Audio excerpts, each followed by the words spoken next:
आप लोगों के लिए एक बुरी खबर है। ना तो धर्मपाल की लाश के पास और ना ही उसके घर से लॉकर की कोई चाबी मिली है। क्या आप कहना क्या चाहते हैं? धर्मपाल के मरने के बाद यह बात साफ हो गई है कि कोई और है जो इस हीरे के राज को जानता है। इसका मतलब यह है कि हम लोग सुरक्षित नहीं हैं। Exactly, that's what I'm trying to tell you all. अगर आप लोगों को पुलिस प्रोटेक्शन चाहिए तो मैं नहीं, मुझे नहीं चाहिए पुलिस की मदद। अपनी हिफाजत मैं खुद कर लूंगा। और हमारे पास भी अपनी सिक्योरिटी है। हाँ, एक और बात, जब तक इन्वेस्टिगेशन कंप्लीट नहीं हो जाती आप लोग ये शहर छोड़कर नहीं जा सकते। लेकिन वो कौन हो सकता है जिसने धर्मपाल की हत्या की हो? बहुत से लोग हो सकते हैं। वो खराब कैरेक्टर का इंसान था, उसके कई दुश्मन हो सकते हैं। उसने जयंत की वाइफ शोभा को अपने फ्लैट पर ले जाकर रेप करने की कोशिश की। ये तो पता नहीं कि इस बात में कहां तक की सच्चाई है, लेकिन इसने जो भी हरकत की वो काफी नीच थी और जयंत के कहने पर ही हमने इसे अपना पार्टनर बनाया था इस डील में। आप लोग जानना चाहेंगे धर्मपाल की हत्या कैसे हुई? जी, certainly we would like to know that. आइए मेरे साथ।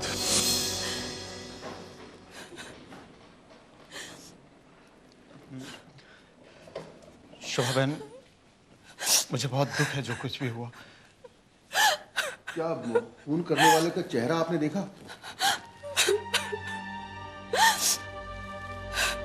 देखिए, हम लोगों को गलत मत समझिएगा शोभा बहन। धर्मपाल ने अपने फ्लैट में ले जाकर मेरी इज्जत लूटनी चाहिए और फिर कुछ देर के बाद बिजली चली गई।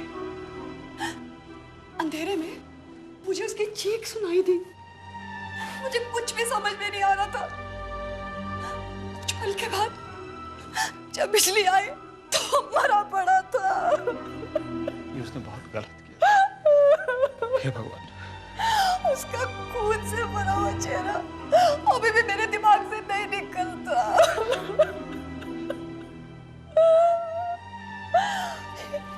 एक विधवा के लिए इस जीवन में अकेले रहना बहुत मुश्किल है। शोभा बहन, मैं समझता हूँ। देखो, तुम मुझ पे विश्वास रखो। तुम मेरे घर चल सकती हो। मैं बड़े धर्म कर्म वाला आदमी हूँ। मेरी एक छोटी सी बच्ची है, उसको भी कोई सहारा मिल जाएगा और मेरी बच्ची को भी अच्छा लगेगा। आप मेरे घर तक चली चलो बस। नहीं, मुझे अब किसी पे भी बोझ नहीं बनना। देखिए, इसमें बोझ होने की कोई बात ही नहीं है। मैं तो आपके भाई से लिखा हूं।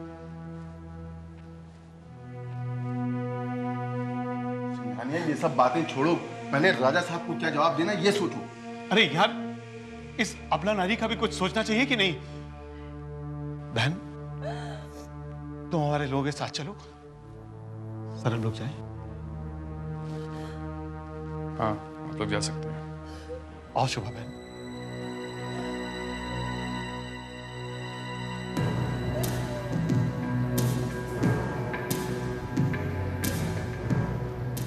धर्मपाल को मारने वाले कई हो सकते हैं। शक के दायरे में मनसुख, सिंघानिया और खुद महाराज भी आते हैं।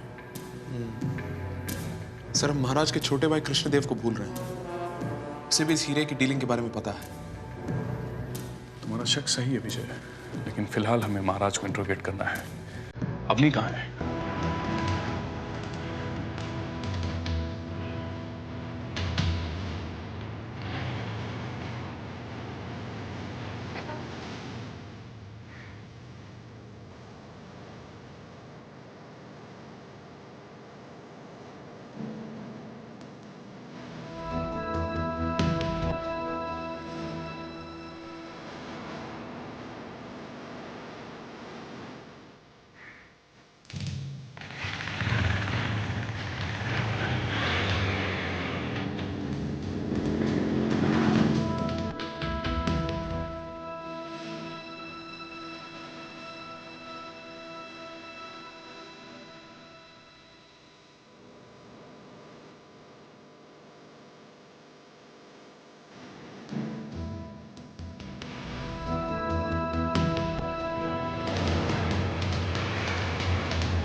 नाम? बाबू भाई, चंदू शेख के ग्रुप का शूटर। कहाँ रहता है? मोनी का बार, मलाड में। और कोई खास बात?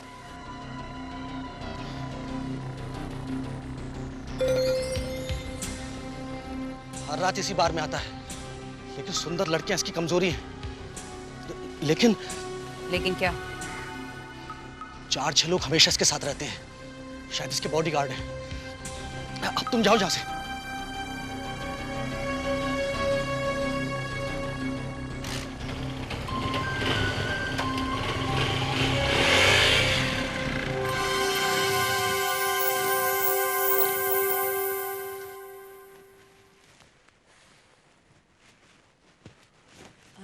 जी कहिए। आप ही पद्मा देवी हैं? जी, महाराज अभी थोड़ी देर पहले ही पूना से वापस लौटे हैं। आप लोगों को उनका थोड़ा इंतजार करना पड़ेगा। जरूर करेंगे इंतजार हम। मैं अर्जुन रैना, ये विजय नायक, क्राइम स्क्वाड से। Hello sir. हेलो। शरीफों के घर में पुलिस का क्या काम? आप लोग यहाँ क्यों आए? राजा साहब, बात यह है कि जब आप अभी कुछ दिनों पहले शहर के बाहर गए हुए थे, उसी बीच यहाँ 2 हत्याएं होंगी। एक तो आपके दोस्त, वो लॉयर, क्या नाम है उनका, जयंत सक्सेना, और दूसरा धर्मपाल चावला, जिसके साथ आप हीरे की डील कर रहे थे। हे भगवान, ये सब क्या हो रहा है? मैंने तो आपको पहले ही कहा था कि हीरे के राजवंश से बाहर जाते ही अपशगुन शुरू हो जाएगा। तब आपने मेरी एक नहीं सुनी थी। देख लिया उसका अंजाम। पद्मा, आप थोड़ी देर के लिए चुप रहेंगी? शायद ये बात आपको मालूम नहीं है राजा साहब, हीरा जिस लॉकर में रखा उसे सिर्फ 3 चाबियों से ही खोला जा सकता है। उसमें से एक चाबी गायब हो चुकी है। मैं यहाँ आपको वही बताने आया था। देखिए ऑफिसर, पहली बात, 3 चाबियों वाली बात मुझे पता है। दूसरी बात, 3 चाबियों में से एक चाबी गायब है, उससे मुझे कोई मतलब नहीं। मुझे मतलब है सिर्फ मेरे हीरे से। आपका कहना बिल्कुल ठीक है राजा साहब, लेकिन आपको किसी पर किसी तरह का शक, आपकी जान को भी खतरा हो सकता है। ऑफिसर, हमें किसी चीज से कोई खतरा नहीं। आज के बाद आप कभी पूना नहीं जाएंगे। मैं आपकी एक नहीं सुनूंगी, बस।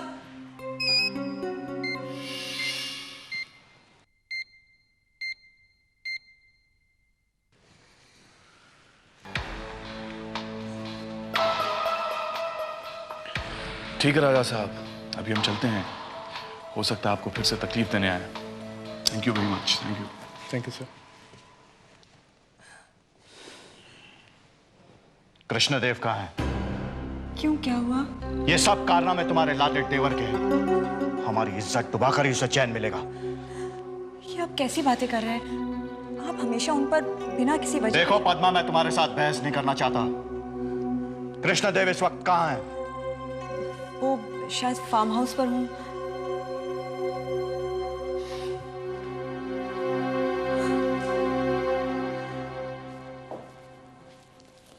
सर, बाकी 2 लोगों का पता चल गया है। एक राशिद, जो जेल की सजा काट रहा है, और दूसरा जो अभी अभी जेल से छूटा है। किस गैंग के लिए काम करते हो लोग? चंदू शेख। हर रात मोनी का बार मलाड में आता है। खूबसूरत लड़कियां उसकी कमजोरी है। हाँ, तो प्रॉब्लम क्या है? आज रात को चलते हैं और उसे पकड़ लेते हैं। हाँ, उसे पकड़ा तो जा सकता है, लेकिन इस बार उसे पकड़ने के लिए दूसरा तरीका अपनाना पड़ सकता है। मेरे पास एक प्लान है। मैं डांसर बनकर उस क्लब में जाऊंगी और उसे उलझाकर उसके बॉडीगार्ड से दूर ऐसी जगह ले जाऊंगी जहां हम उसे अरेस्ट कर सकें। बॉडीगार्ड्स? हाँ, खबरी ने यह भी कहा है कि 2-4 बॉडीगार्ड्स हमेशा उसके आसपास मंडराते रहते हैं। आइडिया तो बुरा नहीं है, लेकिन वो इलाका बहुत खतरनाक है। मेरा मतलब है, जहां हर आदमी के जेब में हथियार मौजूद हो, वहां पे तुम्हारा अकेले जाना, इट्स नॉट सेफ। मैं अकेली कहाँ हूँ? आप और विजय कस्टमर के रूप में मेरे आसपास रहेंगे, और मेरे पास ऐसा ट्रांसमीटर होगा जिसके जरिए मैं आपके कांटेक्ट में रहूंगी।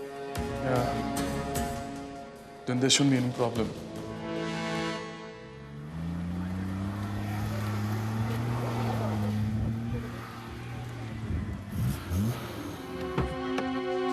नमस्कार।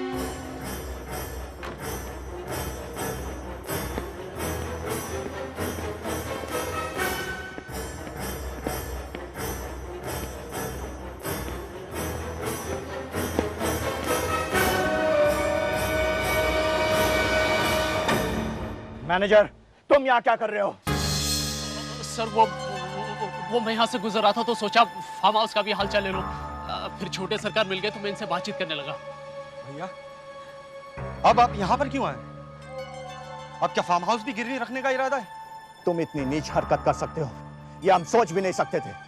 तुम हमारे खानदान के नाम पर कलंक हो। क्या मतलब है आपका? आज पहली बार महाराजा राजदेव सिंह के घर पुलिस आई है। तुम्हारे लिए इस बात का कोई मतलब नहीं, लेकिन हमारी इज्जत ही सब कुछ है।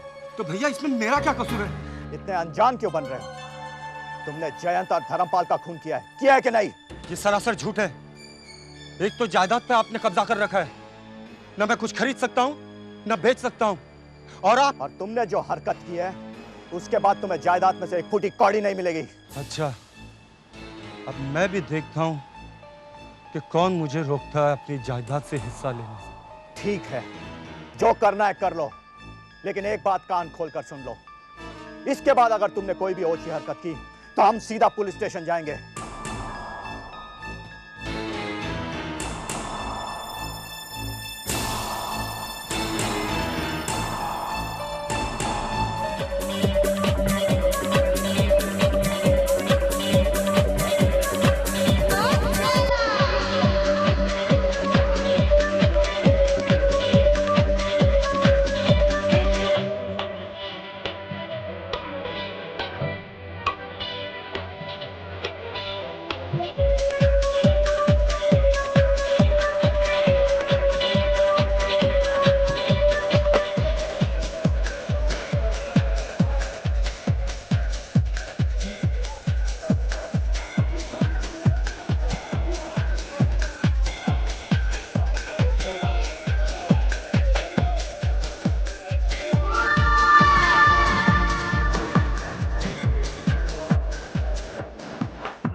अरे हट ना।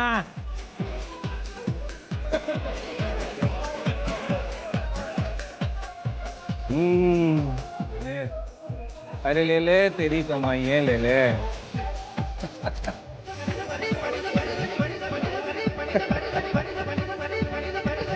चल। आई है दिल का करार लूटने। क्यों रे, कौन है तू? कहाँ से आई है तू? बहुत नखरे दिखा रही है तू, हैं? तू कुछ भी मांग ले, अरे कुछ भी मांग ले, यहाँ पे तो अपन का राज चलता है, बाबा भाई का राज। बोल क्या चाहिए? कुछ मंगाना पीने को? पीने को? मैनेजर बाबा भाई, वही अपना हमेशा का माल भेज दें और कुछ खाने के लिए भी भेज दें। बहुत भूख लगी है उनको।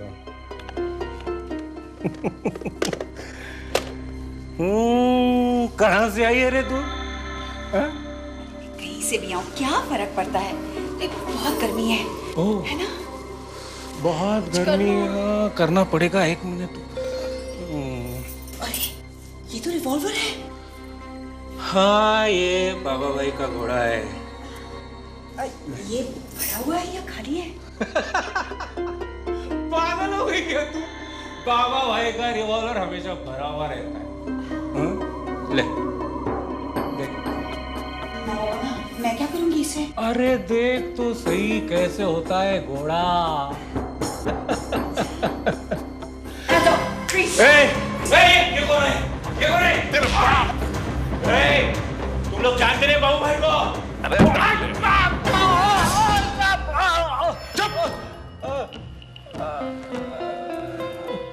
अगर तुमने हमें यह बता दिया कि जयंत को मारने की सुपारी तुम्हें किसने दी थी, तो हम तुम्हारी सजा माफ करवा सकते हैं। लेकिन अगर तुम चुप रहे तो तुम्हें इनकाउंटर में मारना पड़ेगा। हाँ, मुझे भी यही लगता है सर, क्योंकि लातों के भूत बातों से नहीं मानते। अम्मी, शिंदे को बोलो इनकाउंटर की तैयारी करे। लोखंड वाला रोड के पीछे इस बार।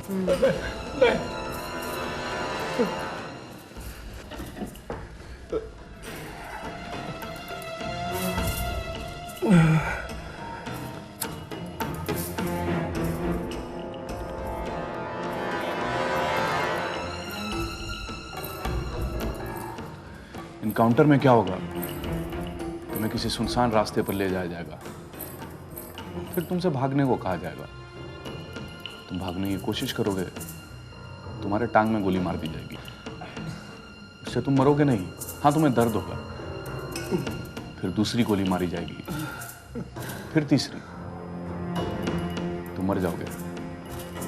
लेकिन उसके बाद तुम्हारे बीवी बच्चों का क्या होगा? नासिक में रहते हैं ना, बच्चियां छोटी हैं, क्या करेंगे वो? भीख मांगेंगी। और तुम्हारी बीवी जवान है बेचारी, 10 लोग उसे गलत निगाह से देखेंगे, उसे कुछ भी करना पड़ सकता है। और इन सब की वजह सिर्फ तुम होगे। सिर्फ तुम अपना मुंह खोल दो, सब कुछ सही हो जाएगा। समझ रहे हो मैं क्या कह रहा हूं? हाँ? बताओ, किसने दी थी सुपारी? बताता हूँ साहब, सब कुछ बताता हूँ। जयंत के एनकाउंटर की सुपारी मैंने ली थी साहब, मैंने। वाशी का बिल्डर है साहब, बाबला सेठ, उसने सुपारी दी थी मुझे। बाबला सेठ?